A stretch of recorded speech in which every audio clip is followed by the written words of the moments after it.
Vendry de présenter ce culte au Seigneur afin que sa gloire demeure manifeste tout au long de ce culte. Nous écoutons la prière de notre frère Vendry. Merci Jésus.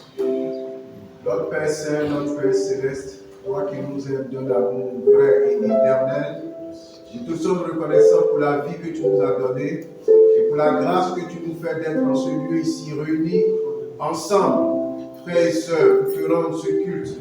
Nous n'en sommes pas dignes. Tu connais nos vies, tu sais qui nous sommes. Et parfois, nous ne sommes pas toujours vrais.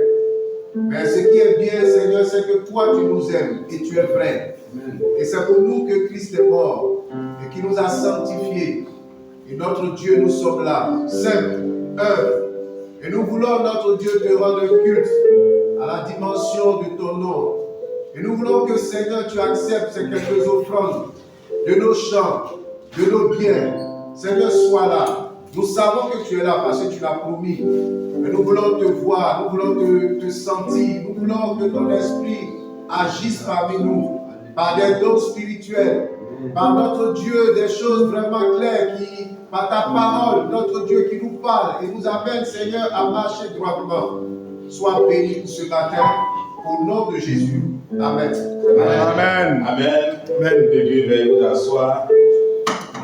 Que le Seigneur soit béni. Que sa grâce, son amour, sa fidélité, sa paix repose sur chacun de nous en ce jour. Avant d'aller plus loin, peuple de Dieu, je voudrais vous inviter dans le livre de Luc à partir du verset 11. Et nous lirons du verset 11 au verset 18, sinon 19. Et je vais faire rapidement la lecture. Il est dit ceci. Luc 11. Jésus se rendit à Jérusalem, passait entre la Samarie et la Galilée. Comme il entrait dans un village, 10 lépreux vinrent à sa rencontre, se tenant à distance. Ils élevèrent la voix et dirent: Jésus, Maître, aie pitié de nous. Dès qu'il les eut vus, il leur dit: allez vous montrer au sacrificateur. Et pendant qu'ils y allaient, il arriva qu'il fut guéri. L'un d'eux, se voyant guéri, revint sur ses pas, glorifiant Dieu à haute voix.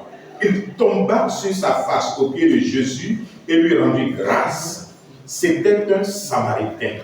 Jésus, prenant la parole, dit: les 10 n'ont-ils pas été guéris? Et les 9 autres, où sont-ils? Ne s'est-il pas trouvé cet étranger pour revenir et donner gloire à Dieu? Puis il lui dit: lève-toi, va, ta foi t'a sauvé. Amen. Bien-aimé peuple de Dieu, j'ai lu ce texte ce matin parce que je voulais nous encourager à avoir un cœur reconnaissant. Un cœur reconnaissant à l'égard, à l'endroit de notre Seigneur et Sauveur. Pour ce qu'il est, pour ce qu'il a fait de grandiose. La Bible dit qu'il s'est chargé de nos iniquités. À la croix, il a souffert pour nous. Alors ce matin, je voudrais que tu te souviennes de tout ce qu'il a fait de bien tout au long de cette semaine pour toi, afin que ton cœur soit préparé pour la reconnaissance. Sois d'abord en joie et que ton cœur soit préparé, parce que celui qui n'est pas content d'un fait ne peut pas être reconnaissant. Il faut bien que ce que Jésus-Christ ait fait pour toi t'ait mis en joie pour que tu sois reconnaissant. Alors ce matin, sois dans la joie et sois reconnaissant. Amen. Sois dans la joie et sois reconnaissant. Souvent, on ne peut pas imaginer ce que Christ a fait pour nous. La souffrance dont il nous a tirés va au-delà souvent de notre entendement. Permettez-moi, dans cette semaine, j'ai vu une image et je vais le partager avec vous d'un Indien, c'était en Inde, qui s'est arrêté et qui s'arrête encore jusqu'aujourd'hui dans cette position, c'est-à-dire qu'il y a une lanière devant lui et il est arrêté comme ça pendant 12 ans. Tous ses pieds sont enflés et les gens viennent chaque matin pour masser ses pieds. Pourquoi il est arrêté pendant 12 ans? Il a fait un vœu à Bouddha. Il a dit à Bouddha de lui donner une vision. Donc c'est la vision là, il attend. Donc tant que Bouddha ne lui donne pas cette vision là, il est arrêté. Ça fait 12 ans. Tous ses pieds sont enflés, des escarres. Chaque jour, les gens viennent le masser, mais il est là. Est-ce que vous imaginez sa souffrance? Au bout des morts. Et la représentation qui est devant lui là. Mais c'est une statue. Elle est aveugle, elle est muette, elle est sourde. Comment elle peut te donner une vision? Et il est là, 12 ans. J'ai dit, Christ nous a enlevé dans beaucoup de choses d'aide. L'ignorance est une grave maladie. Et s'il y prend garde, il va mourir là. Hein? Pour rien. Oh, que le Seigneur soit béni. Merci à ce Dieu-là qui nous a fait grâce. La Bible dit qu'il s'est révélé à nous. Ce n'est pas nous qui sommes partis vers lui, mais c'est par plus grâce. Il s'est révélé à nous et il nous a tirés de cette ignorance-là. Amen. C'est pourquoi ce matin, j'ai préparé ton cœur pour que tu sois joyeux. Et pour que dans tes prières, dans ta louange, dans ton adoration, tu élèves la voix et que tu sois reconnaissant à ce Dieu-là. Amen. Nous allons ouvrir le chapitre des louanges avec le cantique numéro 324. 324 qui dit « Je suis dans la joie ». Mais le peuple de Dieu, soyons dans la joie quand on nous dit « Allons dans la maison de l'Éternel ». Parce que c'est une maison de grâce, c'est une maison d'amour, c'est une maison de bénédiction. Je suis dans la joie quand on me dit « Allons ». Le numéro 324. Amen. Peuple de Dieu, chacun prend son cantique et nous allons tous au numéro 324. 324. Alléluia. Amen. Je suis dans la joie quand on me dit allons à la maison de l'Éternel. Je suis dans la joie quand on me dit allons à la maison de l'Éternel. Je suis dans la joie quand on me dit allons à la maison de l'Éternel. Je suis dans la joie quand on me dit allons à la maison de l'Éternel. Une dans ce paradis, oh Dieu, une dans ce paradis, oh Dieu, alléluia. Je suis dans la joie quand on me dit allons à la maison de l'Éternel. Je suis dans la joie quand on me dit allons à la maison de l'Éternel. Ensemble et ensemble, Jésus est avec nous. Ensemble et ensemble, Jésus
Seigneur. Tout est à toi, tu l'as promis. Tu l'as promis sur la terre. Alléluia. Que Dieu soit béni. Que nous avez animés. Amen. La Bible dit que la maison du Seigneur est une maison d'ordre et chaque chose a son temps. Amen. Nous avons chanté, nous avons loué le Seigneur, nous avons partagé les cadeaux. Il est temps de partager la parole du Seigneur. Amen. Est-ce qu'on peut acclamer le Seigneur? Je ne vais pas regarder. Nous l'avons ce matin que le Seigneur a béni. Il bénit son serviteur.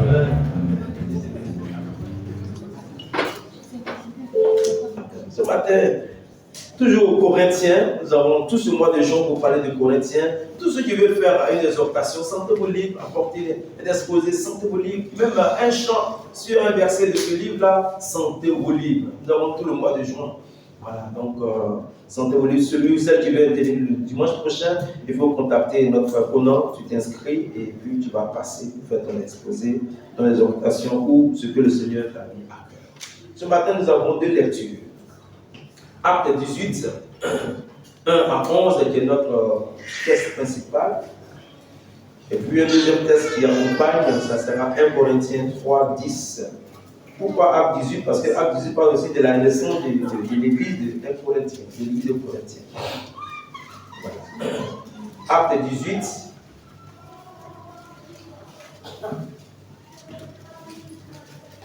Nous allons lire les 11 premiers versets. Et c'est le texte de base, et juste un texte pour accompagner 1 Corinthiens 3, 10. 1 Corinthiens 3, 10 que je vais lire rapidement. Même les bébés aussi prient avec nous, c'est une très bonne chose. Nous voulons les bébés zélés comme ça, c'est ça qui est bon. 3, 10, 1 Corinthiens 3, 10. Il dit, selon la grâce de Dieu qui m'a été donnée, j'ai posé le fondement comme un sage architecte et un autre bâti dessus, mais que chacun prenne garde à la manière dont il bâtit dessus. Nous revenons à notre texte de base, Acte 18, 1 à 11. Il dit, après cela, Paul partit d'Athènes et se rendit à Corinthe. Il y trouva un juif nommé Aquilas, originaire du Pont, récemment arrivé d'Italie avec sa femme Priscille, parce que Claude avait ordonné à tous les Juifs de sortir de Rome et se lia avec eux. Verset 3, Acte 18. Et comme ils avaient le même métier, il demeura chez eux et il travailla. Ils étaient faiseurs de tentes. Paul discourait dans la synagogue chaque sabbat et il persuadait des Juifs et des Grecs. Mais quand Silas et Timothée furent arrivés de la Macédoine, il se donna tout entier à la parole, attestant aux Juifs que Jésus était le Christ. Verset 6 à 18 maintenant.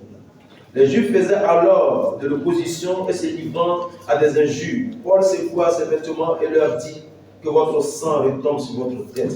J'en suis pur. Dès maintenant, j'irai vers les païens. Et sortant de là, il entra chez un nommé Justus, homme craignant Dieu et dont la maison était contiguë à la synagogue. Cependant, Crispus, le chef de la synagogue, crut au Seigneur avec toute sa famille. Et plusieurs Corinthiens qui avaient entendu Paul crut aussi et fut baptisé. Verset 9. Le Seigneur dit à Paul en vision, pendant la nuit, ne crains point, mais parle et ne t'étais point, car je suis avec toi et personne ne mettra la main sur toi pour te faire du mal. Parle, car j'ai un peuple nombreux dans cette ville.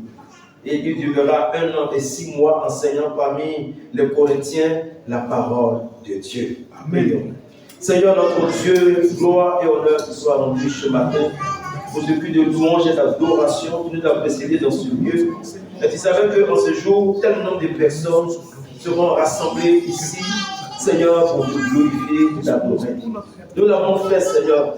L'heure est venue faire d'écouter ta parole. Seigneur, je me remets entre ta main. Je vais être un simple instrument. Tu connais ton peuple, tu connais leurs besoins, tu connais leurs questionnements, tu connais leurs soucis, tu connais leurs combats. Seigneur, ce matin, manifeste-toi puissamment à travers ta parole. Que ta parole qui est vie et esprit apporte la guérison, la restauration, la délivrance, la paix du cœur, notre Dieu. Et que les œuvres de l'ennemi dans cette église soit voué à l'échec, Seigneur. Nous sommes tous pères, nous sommes tous frères et sœurs d'un même Père que toi tu es, Seigneur Dieu. Aide-nous à aller de l'avant avec toi. Merci, Seigneur, de fortifier ton église. Bénis-nous ce matin à travers ta parole. Que toute la gloire revienne à toi seul au nom de Jésus. Amen. Amen. Que Dieu bénisse sa parole. Le thème de notre message de ce matin, c'est bâtissons l'église du Seigneur dans un esprit de complémentarité. Dimanche passé, nous avons dit des très bonnes choses. J'ai même voulu revenir là-dessus ce matin, mais un autre dimanche, on le dira. Aujourd'hui, allons de l'avant avec ce thème qui dit bâtissons l'église du Seigneur dans un esprit de complémentarité. Et le texte que nous avons lu, bien aimé, nous parle de comment Paul a bâti l'église du Seigneur à Corinthe. Comment Paul a bâti l'église du Seigneur à Corinthe. Et le texte aussi nous parle de comment nous devons bâtir l'église du Seigneur nous aussi. Il faut toujours suivre le processus, le protocole que le Seigneur nous donne. Donc, nous parlons de Corinthiens, l'église de Corinthiens. Sachez que l'église de Corinthiens est née à travers le ministère de Paul. La ville de Corinthe était une grande ville cosmopolite, une ville dans laquelle on trouvait plusieurs cultures. Corinthe était une ville moderne, comme la ville moderne d'aujourd'hui. Donc Corinthe était une ville moderne. Une ville moderne où on trouvait beaucoup d'immoralité, beaucoup de dépravation, de tout genre, des péchés, des vices de tout genre que vous pouvez imaginer. Voilà, et c'est dans cette ville-là que le Seigneur va envoyer son serviteur Paul pour bâtir l'église. Sachez que dans la ville de Corinthe, il y avait aussi beaucoup de démons. Oui, comme de nos jours, parce que ce sont les démons qui favorisent les dépravations. Tout ce qui est vice, dépravation sexuelle, la pédophilie, la pédocriminalité, ce sont les démons qui favorisent ces choses-là. Rappelez-vous, bien-aimés, de la petite Liana de 11 ans qui a été violée et tuée par un homme à qui elle avait confiance il y a seulement quelques semaines en arrière. Je ne vous apprends rien. Voilà ce qui se passe dans les villes modernes. Oui, la mort de cette petite, ça fait mal à tout le monde jusqu'à aujourd'hui.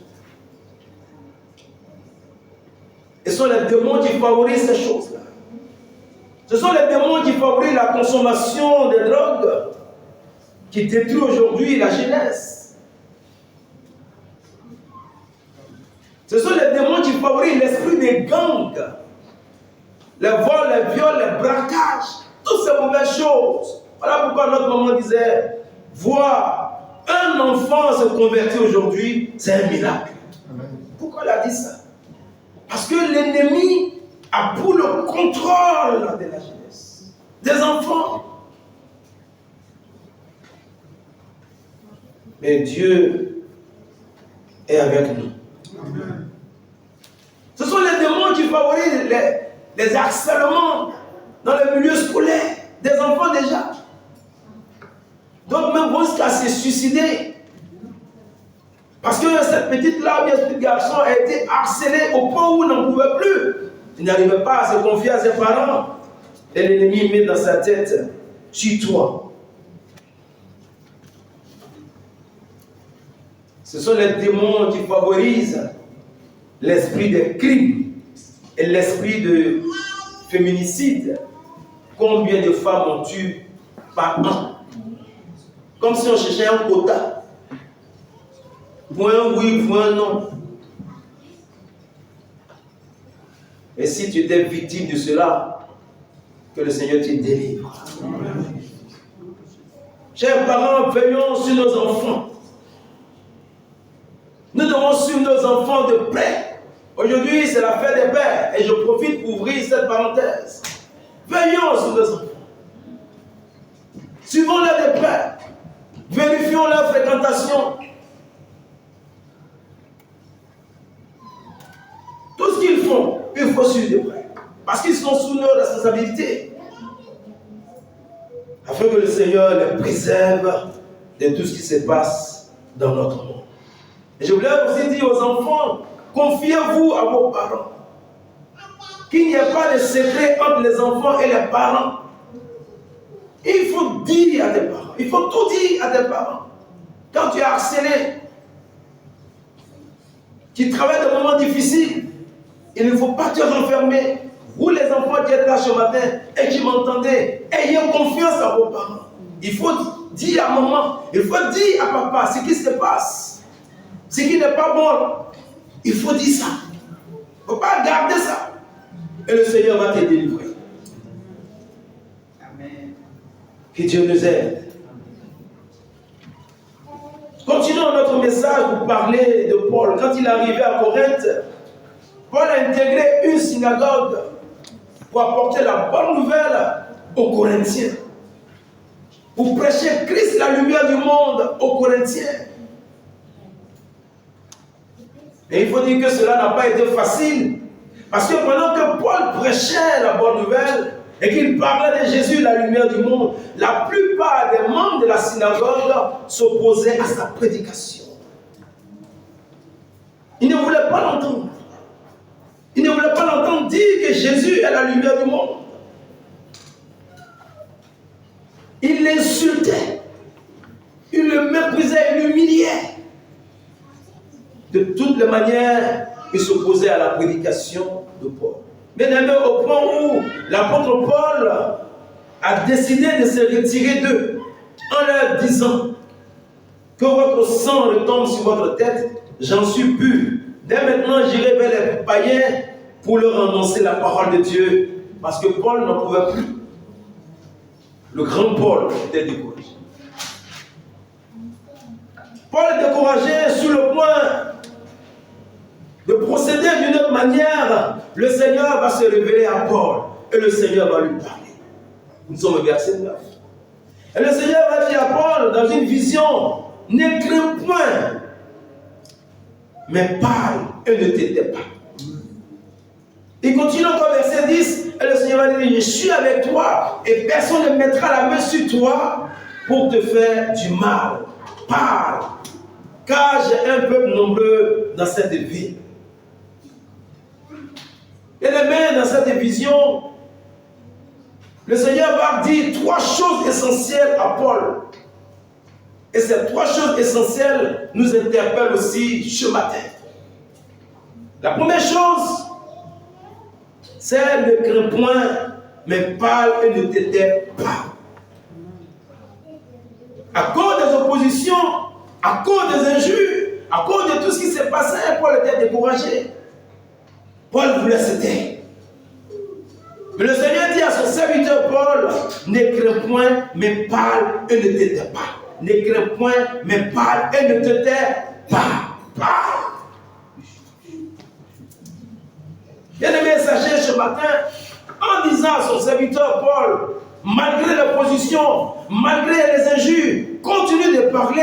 Le Seigneur nous donne une leçon. Sachez qu'aucune opposition sur cette terre ne peut arrêter l'église du Seigneur. Amen. Oui. Il est en train de lui dire, aucune opposition ne peut arrêter ce que tu es en train de faire. Aucune opposition sur cette terre ne peut arrêter la volonté de Dieu. Aucune opposition ne peut arrêter le plan de Dieu. Voilà pourquoi le Seigneur dit, parle et ne t'étais pas. Que cette opposition soit de Satan, que cette opposition soit des démons, des génies, des vampires, des hommes. Aucune opposition ne peut arrêter l'église du Seigneur. Les hommes vont passer, le temps va passer, les décennies vont passer, mais l'église ne passera jamais. Alléluia. L'église est là au ciel. On ne va même pas enterrer l'église. On ne fera pas les funérailles de l'église. L'église sera enlevée et l'église aura à côté de son propriétaire.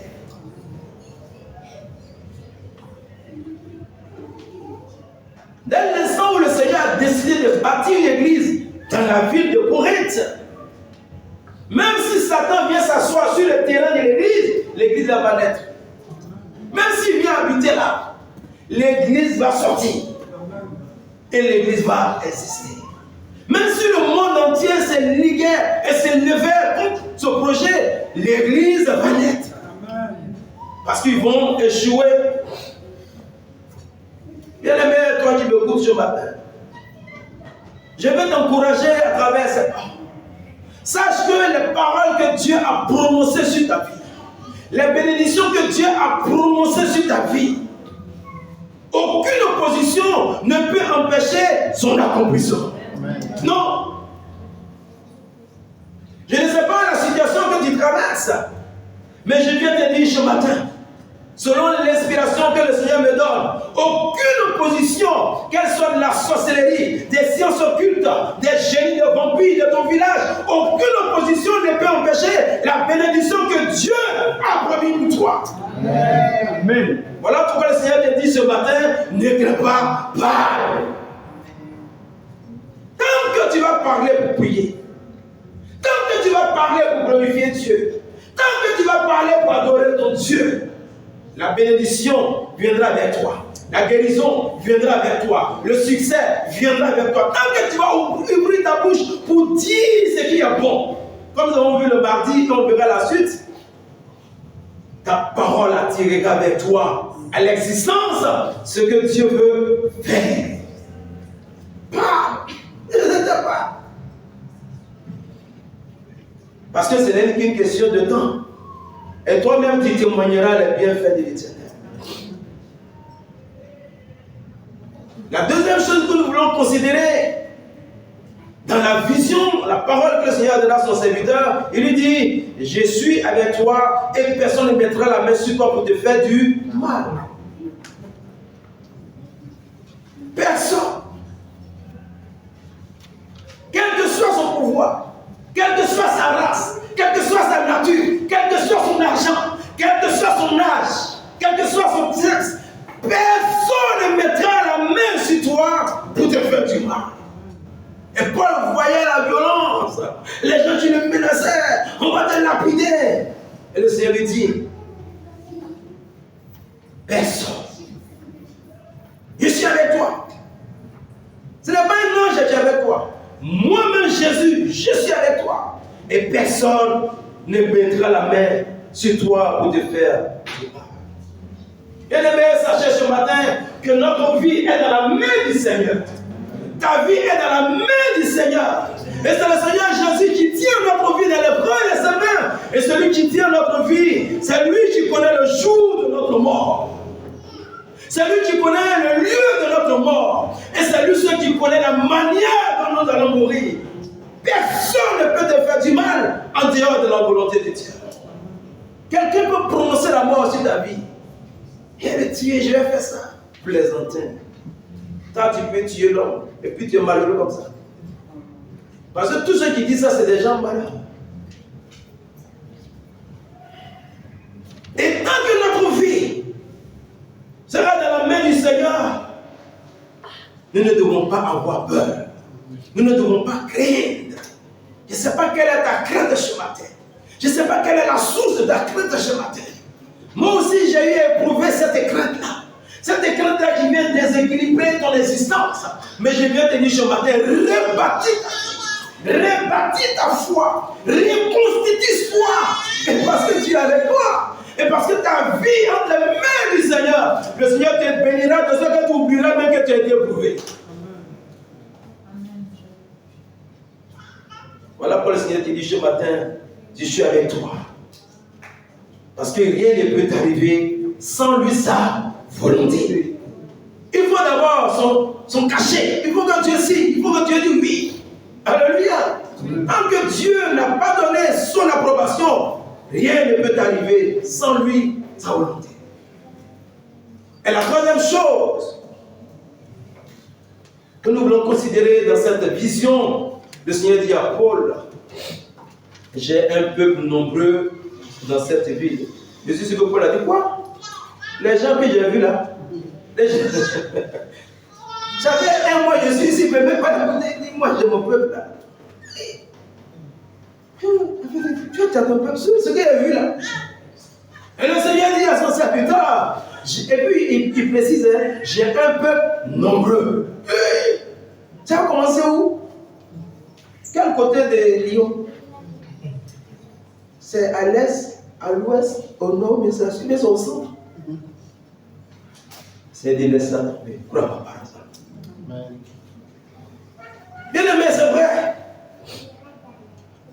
que nous traversons des moments difficiles parce que tout début est difficile. Il faut toujours retenir ça. Mais les choses vont s'arranger. Et toi et moi, nous allons témoigner ici. C'est quand tes yeux ne sont pas ouverts que tu t'agites. C'est quand tu n'as rien reçu de Dieu que tu t'agites. Mais je prie que le Seigneur ouvre tes yeux. Malgré toutes les oppositions que Paul a rencontrées, Paul a fait ce que le Seigneur a dit. Il a continué à prêcher. Il a continué à parler de Jésus. Après 1 an et demi, une grande église est sortie de Corinthe.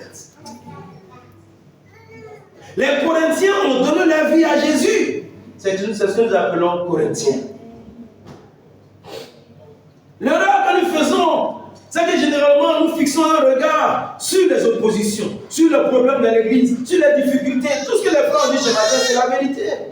L'intervention de notre bien-aimé, c'est la vérité. Ce que notre ancien a dit, c'est la vérité. Alléluia. L'un mis dans l'autre, nous sommes sur le même chemin. Amen. Oui. Parce que nous prions le seul Dieu, le même Dieu. Nous avons le même, c'est comme les enfants qui ont le même papa. Mais par moi, même si vous faites des palabres, ça va s'arranger. Alléluia. Amen. Parce que nous avons un seul Père. Et un seul médiateur, Jésus. Que nos regards ne restent pas fixés sur les difficultés. Que nos regards ne restent pas fixés sur les oppositions. Mais que nos regards restent fixés sur Jésus. Sur Jésus. Et c'est lui qui nous donnera la victoire. Bien aimés, je vous informe ce matin. Sachez que le Seigneur a un grand peuple dans cette ville. Le Seigneur a ses enfants dans cette ville. Et comme il a dit à Paul, tant que nous allons continuer à prier, parce qu'il dit ne t'étais pas, parle seulement.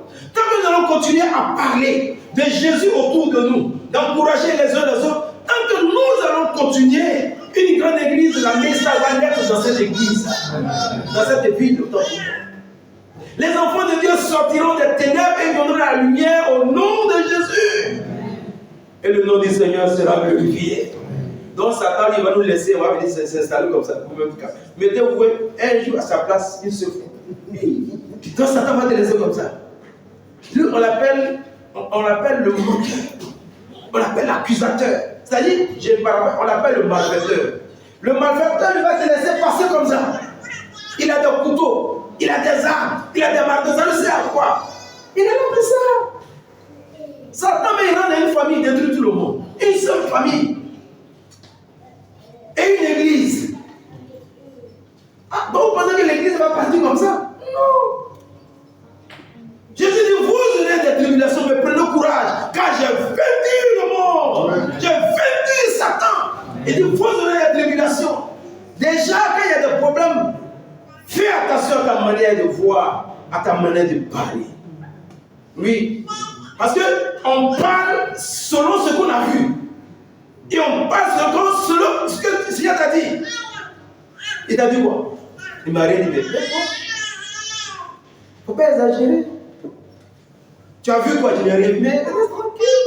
Jusqu'à ce qu'il te parle. Alléluia. C'est comme ça. Quand il y a un problème, tu ne comprends pas, prie. Prie. Alléluia. Comme je n'ai pas encore la révélation, ben je prie. Je prie pour le frère, je prie pour la soeur, je prie pour la personne. Je prie et j'attends. Comme la sentinelle, tu as ton poste et tu veilles. Mais Dieu n'a rien dit. Il ne t'a pas envoyé. Toi, tu parles. Ce que tu dis là, tu peux justifier ça. Je vais prêcher mon message. Alléluia. Amen. Il dit, parle. Ne t'étais pas. Parce que si tu t'étais, c'est pour toi que tu vas partir. Mais je vous encourage ce matin. Continuons de parler. Continuons d'adorer Dieu. Continuons de faire l'œuvre de Dieu. Alléluia. Amen. Continuons même de prier pour ceux qui vont partir. Ils vont revenir. C'est toi qui convertis les gens. Toi-même, là, tu te convertis seul. Mais laissez le Seigneur faire son œuvre. Je veux que... Non. Le Seigneur veut que... Voilà ce qu'ils vont rechercher. Pas le pasteur veut que... Non. Pas l'ancien, non. Pas le frère, non. Pas la sœur, non. Nous devons rechercher la volonté du Seigneur. Quand il y a un problème, calme-toi. C'est tranquille. Tu n'as pas confiance à Dieu. Nous allons voir, bien aimés, les éléments qui ont permis à Paul, malgré les oppositions, de bâtir l'église de Corinthe, malgré les difficultés de bâtir l'église de Corinthe. Nous verrons un et on va garder le reste. Le premier élément qui a permis à Paul de bâtir l'église de Corinthe, Paul a rencontré Aquilas et Priscille. Tu veux comme ça, il a rencontré Aquilas et Priscille. Et nous sommes au verset 1 de notre texte de base. Il dit après cela, Paul partit d'Athènes et se rendit à Corinthe. Verset 2. Il trouva un juif nommé Aquilas, originaire du Pont, récemment arrivé d'Italie avec sa femme Priscille, parce que Claude avait ordonné à tous les juifs de sortir de Rome. Il se lia à eux. Paul s'est lié à Aquilas et Priscille. Verset 3. Et comme il avait le même métier, il demeura chez eux et il travailla. Ils étaient faiseurs de tentes. Donc lorsque Paul est arrivé dans la ville de Corinthe, pour bâtir l'église du Seigneur, il a fait la rencontre d'un couple formidable. Le monsieur s'appelait Aquilas et la femme s'appelait Priscille. Vous venez dans d'autres versions, Prisca, c'est la même personne. Si tu vois Priscille, Prisca, c'est la même personne. Il y a des versets où on parle d'elle, on dit maintenant Prisca, c'est la même personne. Aquilas et son épouse, Priscille.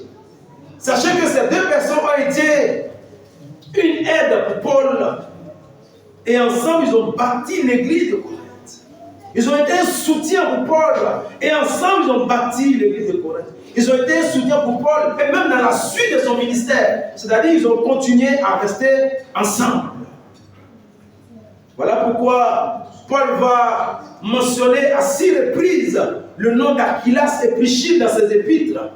C'est-à-dire, on ne parlera plus seulement d'Aquilas et Priscille ici. Tu les verras dans Corinthiens, tu les verras avec Timothée, un peu partout. Même dans Romains, on parle d'eux.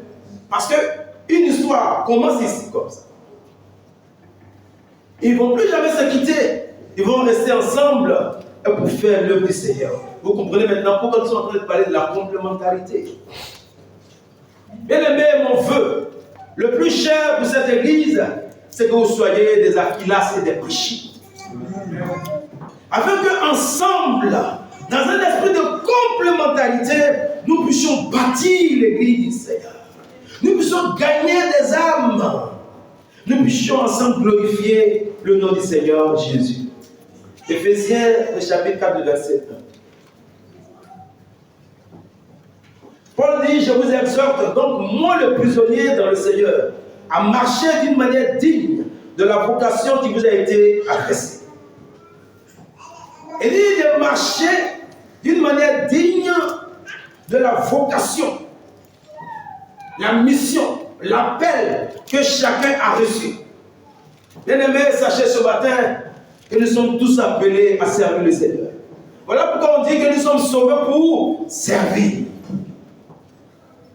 Mais il faut rajouter, nous ne sommes pas tous appelés à devenir pasteurs, mais nous sommes tous appelés à servir le Seigneur. Amen. Et chacun doit servir le Seigneur dans son domaine.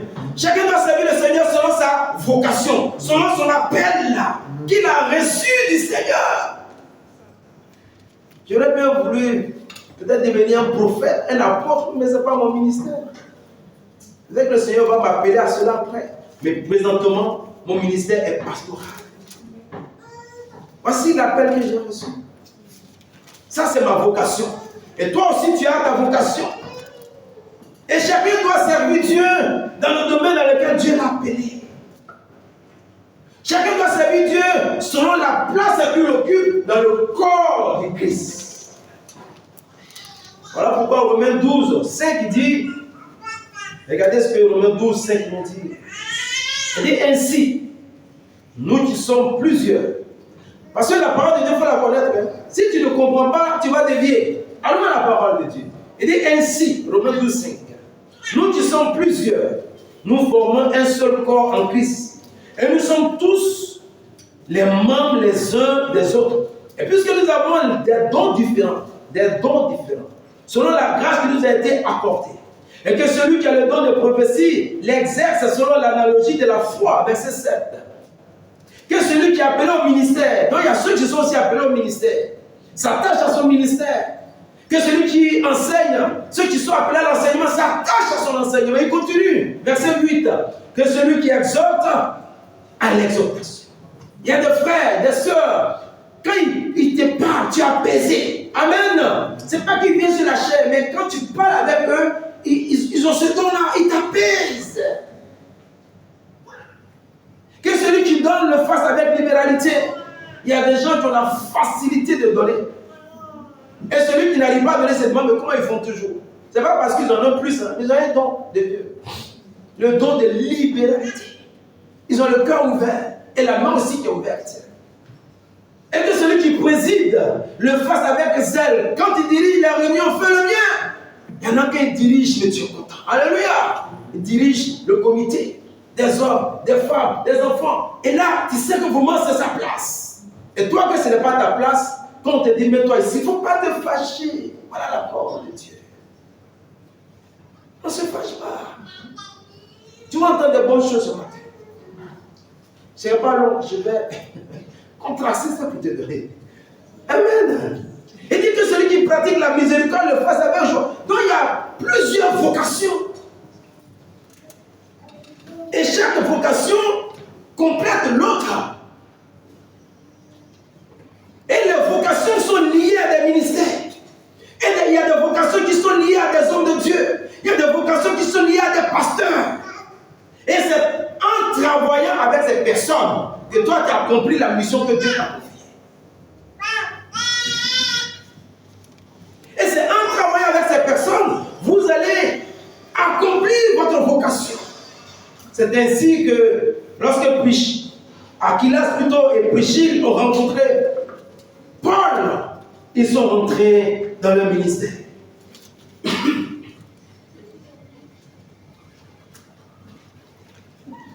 Luc l'évangéliste, quelle était la mission de Luc? Luc était un simple médecin, il était le médecin de l'apôtre Paul, son docteur. Il suivait Paul partout. Tu vois où non, je vais avec l'apôtre. C'est pourquoi non, je le soigne. Je veux qu'il soit toujours en bonne santé. Et Luc étant le médecin de Paul, le Seigneur va lui donner une révélation. C'est important pour toi. Et c'est avec cette révélation-là, Luc va écrire l'évangile de Luc. Ce n'est pas l'apôtre qui a écrit. Hein. C'est un simple chrétien. Il va écrire l'évangile de Luc et puis il va écrire les actes des apôtres, le médecin. Parce que quand tu es fidèle dans les petites choses, Dieu te confie des grandes choses. Quand ils sont en train de lire, c'est lui qui a écrit. Ce n'est pas Pierre, ce n'est pas Paul, ce n'est pas Jean. Un simple chrétien qui rentre dans sa vocation étant attaché aussi à un homme de Dieu. Bien aimé, sachez ce matin que celui qui sert Dieu avec un homme de Dieu n'est pas moins important que l'homme de Dieu. Et l'homme de Dieu n'est pas plus grand que toi. Non. Mais ils travaillent ensemble pour faire avancer l'œuvre de Dieu. Jean-Baptiste et Jésus ont travaillé ensemble. Ils ne sont jamais heurtés. Parce que chacun était dans son couloir, dans sa vocation, à sa place. Voilà pourquoi nous parlons de complémentarité ce matin. Amen. La complémentarité n'est pas un esprit de concurrence. Ce n'est pas une question de grandeur. Mais c'est une question de chacun est dans sa vocation qu'il a reçue. Chacun est à sa place et il fait ensemble avec l'autre ce que le Seigneur attend de nous. Bien-aimé, la complémentarité est de Dieu. Voilà pourquoi le Seigneur Jésus, qui est Dieu, il avait 12 disciples. et il les envoyait 2 à 2. Et ensemble, ils faisaient avancer l'œuvre de Dieu. La complémentarité est de Dieu. Voilà pourquoi Dieu même dit, il n'est pas bon que l'homme soit seul. Ce n'est pas seulement dans le domaine du foyer, mais c'est dans tous les domaines de la vie. Quand Adam était seul sur la terre, il n'était pas heureux. Dieu veut que nous soyons ensemble, comme le frère l'a dit. Dieu veut que nous vivons ensemble. Parce que la complémentarité vient de Dieu. Voilà pourquoi les 5 doigts de la main n'ont pas les mêmes tailles. Les doigts là n'ont pas les mêmes tailles. Regarde tes doigts, n'ont pas la même taille. Mais lorsque les 5 doigts se mettent ensemble, alléluia, ils remportent de grandes victoires. Et le grand là ne dira pas c'est moi. Lui là, non, le petit, non. Le petit est même, il y en a besoin de lui. Parce que si tu l'enlèves, il y a un trou dans la main. Que le nom du Seigneur soit béni. Amen. Nous devons rester dans un esprit de complémentarité. Un ministère, dans l'œuvre de Dieu. Et puis il faut demander au Seigneur, quelle est ma place là? Et c'est alors que nous allons remporter des grandes victoires. Je vais rapidement vous parler du deuxième point. Aquilas et Priscille étaient animés par un esprit de collaboration. Le premier, ils avaient un esprit de complémentarité. Et le deuxième, ils étaient animés par un esprit de collaboration. Dans le verset 19, de notre texte de base, acte 18, il dit, ils arrivaient à Éphèse, et Paul, il laissa ses compagnons, étant entrés dans la synagogue, il s'entretient avec les Juifs. La relation qui a commencé à Corinthe a continué jusqu'à Éphèse, et on nous présente maintenant Aquilas et Priscille comme les compagnons de Paul. Ils sont rentrés dans un esprit de collaboration. Ils sont maintenant dans un esprit d'équipe. Ils sont maintenant dans un esprit d'unité et ils travaillent ensemble dans la même vision pour l'œuvre de Dieu. Celui qui nous divise, c'est toujours l'ennemi. Quand il y a pas là, mais celui qui dit faites. Celui qui est votre vrai ennemi. Lui qui dit c'est pas vous, c'est lui qui est votre enfant. Alléluia. Amen. Parce que Dieu veut que nous soyons ensemble. Ils sont maintenant ensemble et ils partagent la même vision. Bien-aimés, soyons animés par un esprit de collaboration. Soyons animés par un esprit d'équipe. Soyons animés par un esprit d'unité. Et l'œuvre de Dieu ira de l'avant. Dans Proverbe 18, le verset 1, il dit celui qui se tient à l'écart cherche ce qui lui plaît. Proverbe 18, 1. Non, ne cherchons pas ce qui nous plaît. Ne cherchons pas notre intérêt. Ne cherchons pas ce que nous voulons. Mais cherchons ce qui plaît au Seigneur. Mettons de côté nos préférences, nos égos. Non, allons à l'essentiel. Regardons à Jésus. Ce qui plaît à Jésus. 3 ou 2 pour certains. Aquilas et Priscille étaient animés par un esprit de sacrifice. Romains 16 et 3. Voilà, même dans Romains, on le retrouve maintenant. Romains 16 et 3. Il dit saluez Prisca et Aquilas. Ici maintenant on l'appelle Prisca. Mais c'est la même Priscille. Saluez Prisca et Aquilas. Et les hommes de Dieu mettent l'accent. Ça, c'est une parenthèse. Au début, on disait Aquilas et Priscille. Aquilas et Priscille, maintenant on dit Priscille et Aquilas. Alléluia. Elle a pris maintenant le dessus dans le ministère. La femme aussi peut se lever. Envoyez le réveil. Les mots là ne sont pas là comme ça. Ça est là pour quelque chose. Même les virgules, les points de la Bible, ça veut dire quelque chose. Saluez Prisca et Aquilas, mes compagnons d'œuvre en Christ. Verset 4. Regardez ce qu'il dit au verset 4. Qui ont exposé leur tête pour sauver ma vie. Ce n'est pas moi seul qui leur rend grâce. Ce sont encore toutes les églises des païens.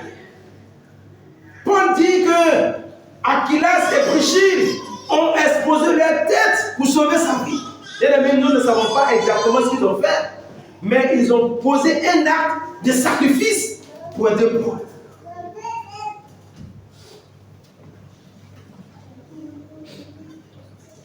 Un esprit, ils étaient animés par un esprit de sacrifice.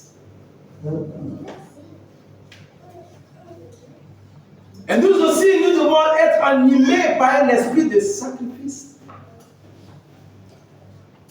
Si nous voulons voir l'œuvre de Dieu aller de l'avant, gagner des âmes, nous devons accepter de perdre un peu de notre dignité, je le dis encore. Nous devons accepter de perdre un peu de notre fierté, un peu de notre confort. Et souvent même c'est Dieu qui permet ça. Oui. Sinon, il sera difficile de faire avancer l'œuvre de Dieu. À des moments, même si on marche sur ton pied, il faut retirer seulement et ne pose même pas de questions. Ce n'est pas tout en temps. Chaque chose a son temps. Chaque temps aussi a sa chose. Alléluia. Amen. L'esprit de sacrifice que Aquilas et Priscille ont manifesté est nécessaire pour faire avancer l'œuvre de Dieu. Est nécessaire pour remporter les grandes victoires. Est nécessaire pour atteindre le but.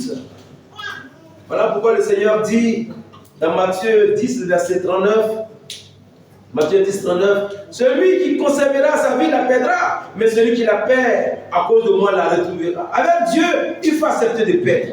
Oui, il faut accepter. Même la honte, tout ça, il faut accepter avec Dieu. Il faut accepter ça. L'humiliation, il faut accepter. Si tu ne veux pas perdre ta dignité, quelque chose avec Dieu, il sera difficile que Dieu, avant que Dieu te lève, il abaisse toujours, te brise, il t'écrase. Oui, c'est comme ça qu'il fait. Voilà pourquoi quand les forces de preuve arrivent, sache que ton temps de gloire n'est pas loin.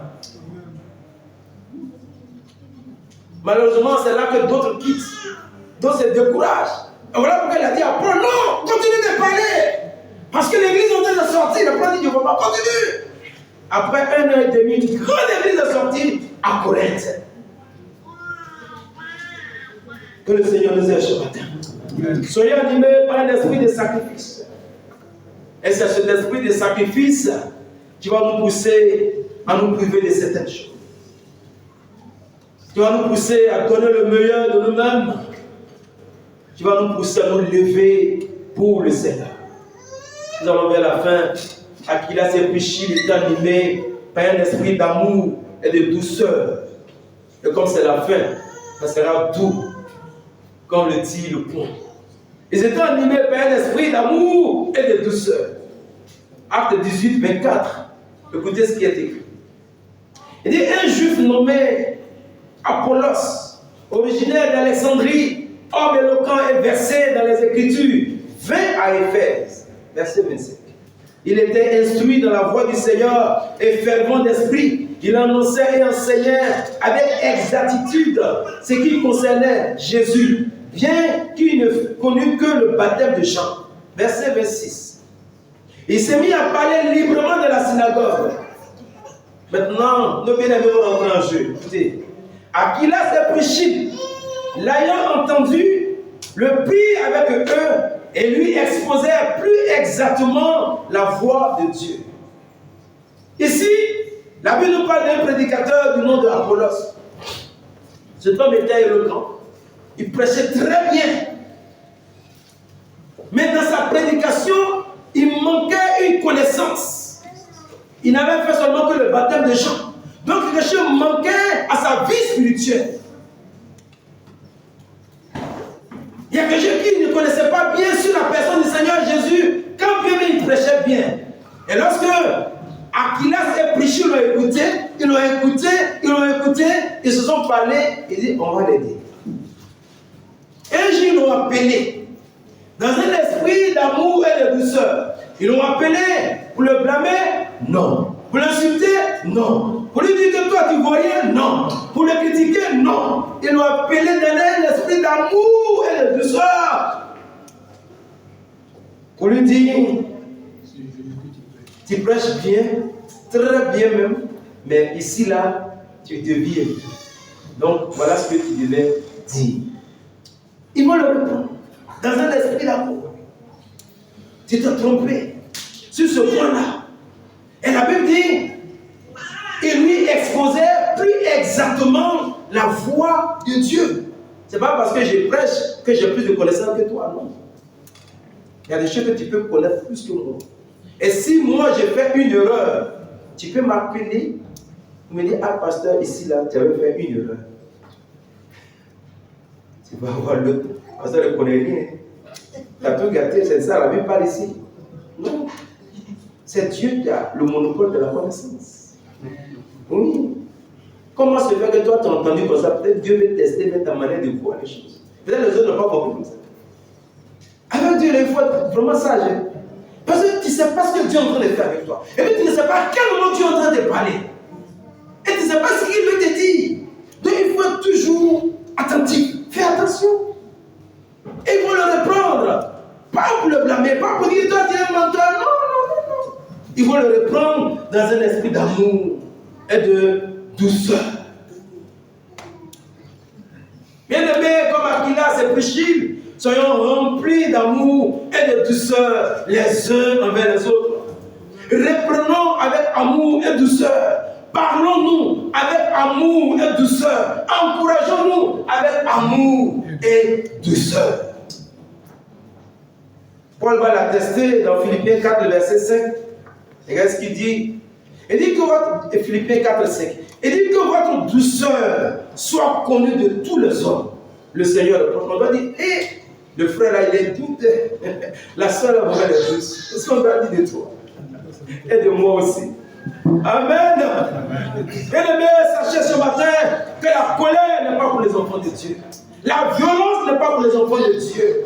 Les injures, ce n'est pas pour les enfants de Dieu. La haine envers les frères et sœurs, ça, ce n'est pas pour les enfants de Dieu. Les rancœurs pendant des années, ça, là, ce n'est pas pour les enfants de Dieu. Non. Le refus de pardonner, ce n'est pas pour les enfants de Dieu. Même si quelqu'un t'a fait du mal, la Bible dit, garde ton calme. Alléluia. Garde ton calme, Galates 5:22. Garde ton calme.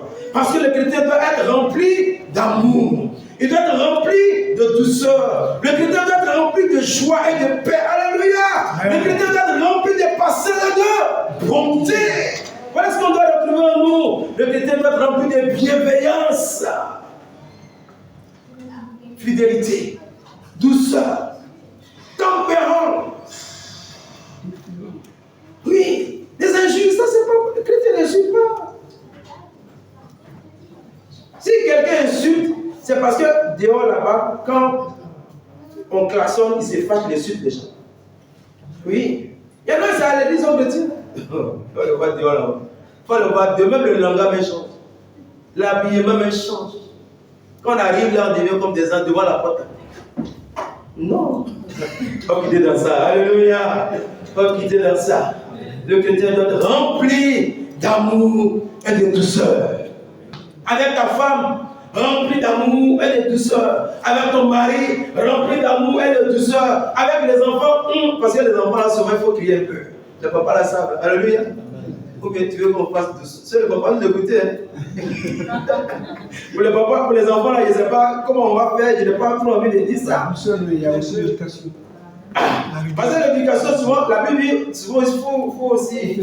Voilà, c'est ce que la Bible dit. Hein? Non, les enfants sont désolés, il y a des jours là, on élève un peu la voix. Alléluia. Les mamans là aussi, quand on leur confie, elles vont tout gâter. Papou, mamie. C'est vrai, le moment où il vient c'est vite, c'est gâter les enfants. Je vais prêcher mon message. Alléluia. Nous sommes dans la conclusion. Oui, c'est dans l'amour et la douceur. Nous allons aider les Apollos. Alléluia. C'est dans l'amour et la douceur. Nous allons aider ceux qui sont tombés. Ceux qui n'ont pas trop de connaissances. On ne peut pas avoir la même connaissance. Non. Non. Il y en a qui grandissent. Il y en a qui ont déjà compris certaines choses. Voilà pourquoi nous parlons de la compréhension. D'arrêter ce matin. C'est ensemble, on se met ensemble. Alléluia. Voilà. Et nous sommes forts. Conclusion. Jacques, le chapitre 4, le verset 6.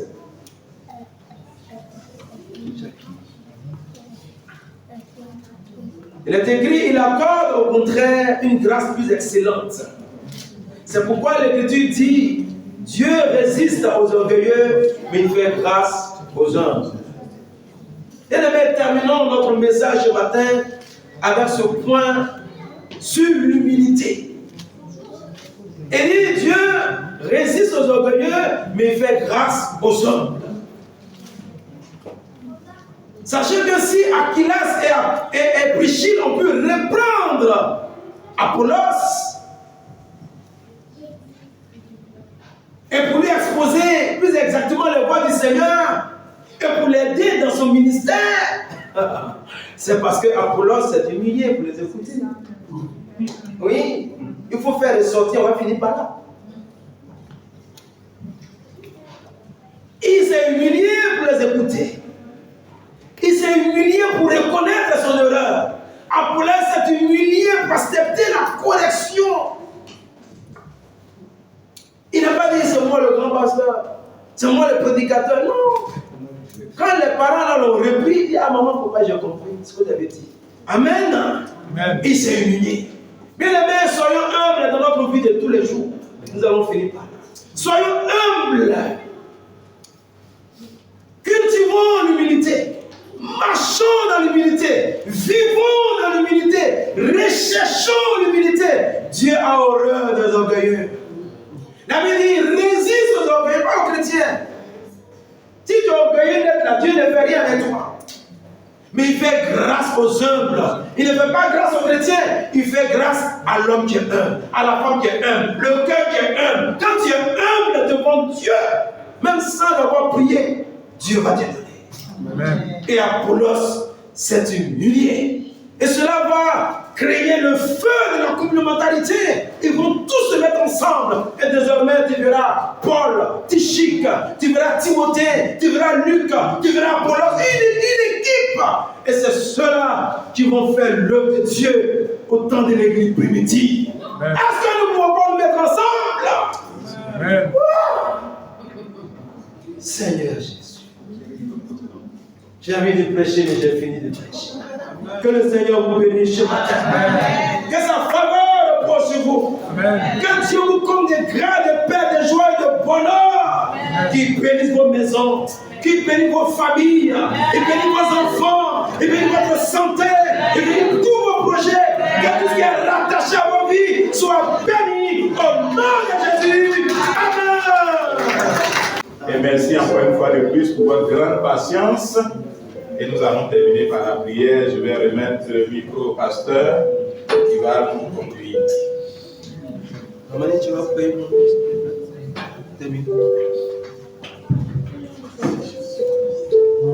Seigneur, nous voulons te dire merci pour ta grâce, pour ton amour et pour ta fidélité. Merci pour ce merveilleux moment que nous avons passé dans ta présence. Merci pour ton serviteur que tu as utilisé pour nous communiquer tes pensées. Nous voudrons te bénir, Seigneur, pour le victoire. Seigneur, ce que nous avons reçu, Seigneur, aide-nous à les garder, aide-nous à les conserver, aide-nous à vivre en fonction de ce que nous avons reçu. Seigneur, c'est en cela que ton cœur sera réjoui. Seigneur, tu veux un peuple engagé, tu veux un peuple uni, tu veux un peuple qui a la même pensée, la même vision, travailler les mains dans la main, notre Dieu. Nous te bénissons pour les jours à venir, pour tous les programmes, nous voulons te les soumettre afin que toi, tu prennes le contrôle, que ton nom soit béni. Seigneur, bénis tous nos bien-aimés qui ne sont pas là, souviens-toi d'eux. Nous te bénissons aussi, Seigneur, pour la semaine à venir. Nous te bénissons pour le serviteur de Dieu, le pasteur qui va rentrer sur Paris. Nous te prions de le garder. Sois béni, Seigneur, pour tout ce que tu fais. Et merci de raccompagner chacun dans sa demeure respectée. Que ton nom soit béni au nom de Jésus. Amen. Amen.